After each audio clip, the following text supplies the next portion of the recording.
ಮಲಗೋದು ಇದ್ದೇ ಇರುತ್ತೆ, ಎದ್ದಿದ್ದಾಗ ಏನಾದರೂ ಸಾಧಿಸು. ಇದು ಹೇಳಿದ್ದು ಲೆಜೆಂಡರಿ ಆಕ್ಟರ್ ಶಂಕರಣ್ಣ. ಬೆಳಗ್ಗೆನೆ ಒಳ್ಳೆ ಡ್ರೈ ಫ್ರೂಟ್ ಜ್ಯೂಸ್ ಕುಡಿದು ನಾನು ಇವತ್ತು ಕೆಲಸ ಶುರು ಮಾಡಿದೆ. ಇವತ್ತು 2-3 ಕೆಲಸ ಇದೆ, ಅದನ್ನೆಲ್ಲ ಮುಗಿಸ್ಬೇಕು. ಮೊದಲಿಗೆ ಮೈಸೂರಿನ ಅರಮನೆಗೆ ಹೋಗ್ಬೇಕು. ಅದಾದ್ಮೇಲೆ ಒಂದು ಡಾಕ್ಯುಮೆಂಟ್ರಿದು ಇಂಟರ್ವ್ಯೂ ಇದೆ, ಅದನ್ನು ಮುಗಿಸ್ಬೇಕು. ಹಾಗಾಗಿ ಬೇಗ ಎದ್ದು ಅರಮನೆಗೆ ಹೋದ್ವಿ. ವಿಶ್ವವಿಖ್ಯಾತ ಅರಮನೆಗೆ ಹೋಗೋದು ಅಂದ್ರೆ ತುಂಬಾ ಖುಷಿ ಆಗುತ್ತೆ.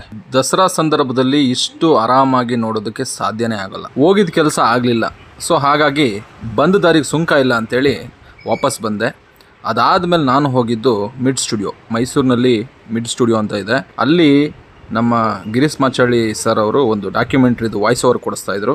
ಆ ಡಾಕ್ಯುಮೆಂಟ್ರಿ ಯಾವುದು ಅಂತಂದರೆ ರಂಗಕರ್ಮಿಯಾದ ಜೆನ್ನಿ ಸರ್ ಅವ್ರ ಬಗ್ಗೆ. ಅದಾದಮೇಲೆ ಜೆನ್ನಿ ಸರ್ ಅವರ ಮನೆಗೆ ಹೋಗಿ ಅವರ ವೈಫನ್ನು ಇಂಟರ್ವ್ಯೂ ಮಾಡಿ ಮುಗಿಸ್ಕೊಂಡು ಅವರ ರಂಗಭೂಮಿಯ ಅನುಭವಗಳನ್ನೆಲ್ಲ ನಮ್ಮ ಜೊತೆ ಹಂಚ್ಕೊಂಡ್ರು.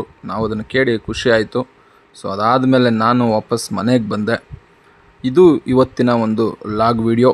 ಈ ವಿಡಿಯೋ ನಿಮಗೆ ಇಷ್ಟ ಆದರೆ ಲೈಕ್ ಮಾಡಿ, ಶೇರ್ ಮಾಡಿ, ಕಮೆಂಟ್ ಮಾಡಿ. ಹಾಗೆ ಹೆಚ್ಚಿನ ವೀಡಿಯೋಸ್ಗಳಿಗಾಗಿ ನನ್ನ ಸೋಷಿಯಲ್ ಮೀಡಿಯಾ ಅಕೌಂಟ್ಸನ್ನು ಮರಿದೇ ಫಾಲೋ ಮಾಡಿ. Thank you.